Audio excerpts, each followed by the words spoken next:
नाज़रीन, बढ़ती हुई महंगाई आवाम के लिए वबाल जान बन गई है। जिस तरह से अशय खुरनोश की कीमतों में इजाफा देखा गया, साथ ही साथ इस ईद पर कुर्बानी के जानवरों की तादाद में भी कमी आई है। 2022 में तकरीबन 1 करोड़ जानवर कुर्बान किया गया था और अब अगर 2026 की बात की जाए तो इसमें खासी कमी देखने में आई है। तकरीबन 60 लाख जानवरों की तादाद बताई जा रही है जो कुर्बान किए गए हैं। इसके पीछे क्या वजूहात हैं, महंगाई जो है वो इतनी तेज़ी से क्यों बढ़ रही है, सारे मामले पर बात करते हैं। डॉक्टर फ़ारूक सलीम, माहिर मुआशियात, हमारे साथ मौजूद हैं। डॉक्टर साहब, बहुत शुक्रिया आपके वक्त का। क्या समझते हैं, क्या वजूहात आप समझते हैं कि इस तरह से इतनी तेज़ी से डिक्लाइन आ रहा है? जी, दो चीज़ें आपने बताई हैं कि एक तो महंगाई है, वो हकीकत है। हुकूमत के जो अपने अदाद-ओ-शुमार हैं वो बता रहे हैं कि मट्टी की तेल की कीमत में कोई 155% इजाफा हुआ है, प्याज की कीमत में कोई 42% इजाफा है, आटे की कीमत में 31% इजाफा है, पेट्रोल तो पिछले कोई 3 महीनों के अंदर उसमें 61% इजाफा आ गया है। एक तो ये हकीकत है, और आपका जो सवाल मैं समझा हूँ कि इस हकीकत के पीछे वजूहात क्या है। देखिए, दो बड़ी वजूहात तो हैं, एक पेट्रोल की कीमत, डीजल की कीमत और बिजली की कीमत।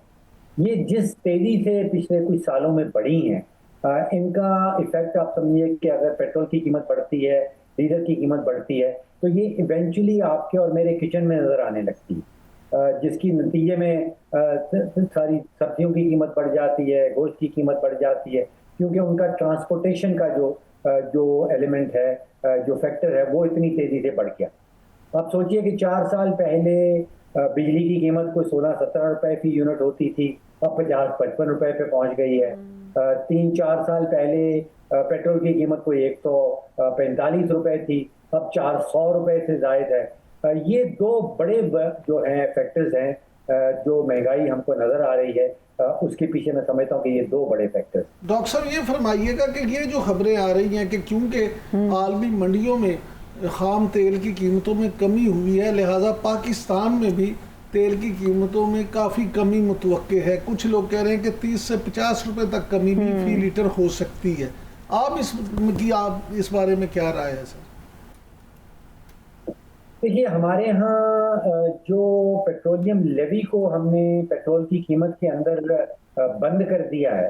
अब आप सोचिए कि आज से 4 साल पहले 10 रुपए फी लीटर पेट्रोल के ऊपर जो है वो पेट्रोलियम लेवी लगाया जाता था। आज वो बढ़ता बढ़ता कोई 117 रुपए पे पहुंच गया है। वो एक बहुत बड़ी वजह है कि पेट्रोल की कीमत जिस तरह आलमी मंडी में गिरती है, पाकिस्तान में उस लिहाज से, उस प्रपोर्शन से मैं समझता हूँ कि गिर नहीं पाएगी। और पेट्रोलियम लेवी को जिस तरह पेट्रोल की कीमत के अंदर परमानेंट एक हिस्सा बना दिया है, तो फिर ये परमानेंट महंगाई जो है ये उसकी भी एक वजह बन जाती है। हमें बताया ये जाता है कि हमारी प्राइसेस जो मुल्क के अंदर हैं वो आलमी मंडियों के साथ नथी हैं, लेकिन जो देखा गया है ऑन अ प्रैक्टिकल लेवल, वो ज़मीनी हक़ाइक़ कुछ ऐसे हैं कि वो उस क्लेम के, हुकूमत का जो क्लेम है, उसको आप समझिए कंफर्म नहीं करते। दूसरा मैं जी सर, डॉक्टर साहब, आप हुकूमती क्लेम की आपने बात की और बार बार क्योंकि महंगाई का जिक्र हो रहा है सर, बजट की आमद है और हमारे हमेशा की तरह हर बार जो भी वफाकी वज़ीर ख़जाना होते हैं उनका एक ही बयान होता है कि बजट में अवाम पर कम से कम जो है बोझ डालने की कोशिश करेंगे। मौजूदा वज़ीर ख़जाना औरंगज़ेब साहब ने भी यही फरमाया। तो क्या आप समझते हैं कि मौजूदा हुकूमत इस पोजीशन में है कि अवाम पे कम से कम बोझ डाले? अवाम बेचारे तो पहले ही पिस गए हैं और कितना बोझ डालना है सर? देखिए, 2010 से लेके तो 2025 तक 16 बजट ऐसे हैं जो मैंने बड़े करीबी देखे हैं। और 2010 का साल मैंने इसलिए चुना क्योंकि 2010 में हमारी नेशनल असेंबली ने 18वीं तरमीम पास कर दी। तो वो 16 बजट जो हैं, उसमें जब बाकी बजट का जो ऐलान होता है, उसमें तो 16 बजट में 3 चीज़ें नज़र आती हैं। पहली चीज़ ये कि टैक्स बढ़ाए जाते हैं। दूसरी चीज़ ये कि कौमी कर्जाजात जो हैं वो हमें बड़ी तेज़ी से बढ़ते हुए नज़र आते हैं उसके अंदर।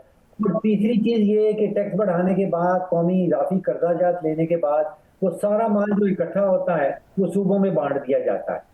ये 16 साल से तो यही प्रैक्टिस चल रही है, और मुझे नहीं लग रहा कि अभी जो 5 तारीख को 2026-27 का जो बजट आने वाला है उसमें कोई तब्दीली हो। उसमें अच्छा। हमें लगभग 300 से 400 रुपए के इजाफी टैक्स नजर आएंगे। जो 8,000 से 9,000 रुपए जो है वो मुख्तस कर दिया जाएगा सूद के लिए, और बाकी जो बच जाएगा वो 18वीं तरमीम के तहत 18वीं तरमीम की मद में सूबों को बांट दिया जाएगा। अब जेब खाली हो जाती है हुकूमत पाकिस्तान की। अब अगर आप और मैं इस तवक्को में बैठ जाएं कि आपको और मुझे रिलीफ मिलने वाला है, और वो भी एक ऐसी हुकूमत है जिसकी जेब खाली है, तो फिर आप सोचिए कि गलती आपकी और मेरी है, हुकूमत की नहीं। चले, हम होप उम्मीद ही कर सकते हैं कि शायद कोई रिलीफ मिल जाए, जबकि IMF की सख्त शराइत में इस किस्म का ख्याल सोचना भी मेरा ख्याल है कि मुमकिन नहीं है। लेकिन डॉक्टर फारूक साहब, एक और आपसे सवाल है। हुकूमत की जानिब से बरामदात के हवाले से एक मॉडल बनाया जा रहा है, इस मॉडल के बारे में बताइएगा, क्या लगता है ये बरामदी मॉडल होगा क्या? और अभी तक तो हुकूमत ने जो अपना एक बरामदात से मुतालिक एक हदफ था वो भी अचीव नहीं किया, लेकिन उसके बावजूद इस मॉडल की तफसीलात के बारे में बताइएगा। जी, मैं ज़ाती तौर पे वाकिफ नहीं हूँ उनकी डिटेल्स का, लेकिन सबसे बड़ी हमारी जो इंपोर्ट आती है मुल्क के अंदर वो तो एनर्जी की है, वो तेल की है, वो LNG की है, और वो कोयले की है, और वो तो मुसलसल जो है वो बढ़ती हुई नजर आती है। वो आलमी मंडियों के ऊपर उसका इन्हिसार है, और आलमी मंडियों में वो बढ़ रही है। अब जब आलमी मंडियों में एनर्जी की कीमत बढ़ती है तो जाहिर बात है कि उसका बोझ जो है वो मुल्क के अंदर किसी न किसी को तो बर्दाश्त करना है। अब हमारे हमसाया मुल्क जो हैं, जिनमें चीन है, बांग्लादेश है, भारत है, वहाँ पे जो फैसला साज शख्सियात हैं, जो फैसला साज इदारे हैं, उन्होंने ये फैसला लिया कि जो आलमी मंडी में कीमत बढ़ रही है तेल की, उसका का सारा बोझ जो है वो अवाम के ऊपर ना डाला जाए। भारत में ये फैसला किया गया कि सिर्फ तकरीबन 4 से 5 रुपए फी लीटर जो है वो कीमत बढ़ाई गई है। पाकिस्तान में तकरीबन 155 रुपए फी लीटर कीमत बढ़ाई गई है।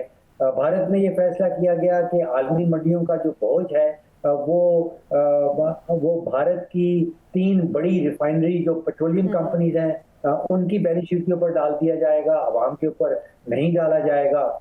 इसी तरह बांग्लादेश में जो है वो तकरीबन 15 से 16% जो है वो अवाम के ऊपर डाला गया है, और 80 से 85% बोझ जो है वो बांग्लादेश पेट्रोलियम के ऊपर डाला गया है। तो बोझ तो किसी ना किसी को बर्दाश्त करना है। पाकिस्तान के अंदर फैसला ये किया गया कि 100% बोझ जो है वो अवाम के ऊपर डाल दिया जाएगा, और जैसे ही आलमी मंडी में कीमत बढ़ी, हुकूमत पाकिस्तान ने ये सोचा कि ये अच्छा मौका है कुछ अपने खजाना भी भर लिया जाए, तो वहां पे उन्होंने पेट्रोलियम लेवी भी बढ़ा दिया गया। तो ये डॉक्टर साहब, क्योंकि सबसे बड़ा खर्चा हमारा इंपोर्ट बिल जो है वो तेल का ही है, तो हुकूमत जो तेल और गैस के नए ज़खायर ढूंढने के लिए इन्वेस्टमेंट कर रही है, और बड़ी क्रेडिबल कंपनीज के साथ एग्रीमेंट भी किए गए हैं, तो आपको क्या लगता है कि ये जो मंसूबे हैं इससे पाकिस्तानी मीशत को कितना सहारा मिल सकता है? जी, उस तरफ पेशरफ्त बड़ी वाज़ेह तौर पे नजर आती है, खास तौर पे जो ऑफशोर ड्रिलिंग है, जो समुद्र से तेल ढूंढने का मामला है। अब आप सोचिए कि तकरीबन 20 साल पहले जो ऑफशोर ड्रिलिंग है उसके हवाले से बिड्स जो हैं वो इनवाइट की गई थी, और फिर एक 20 साल का लंबा अरसा है कि कुछ भी नहीं हुआ। और अब ये मई की 20 तारीख को तकरीबन हफ्ता भर पहले की बात है कि तकरीबन 23 ऑफशोर ब्लॉक्स जो हैं जो लगभग 55,000 स्क्वायर किलोमीटर के ऊपर वो फैले हुए हैं, कोई 23 ब्लॉक की जो है वो निलामी की गई।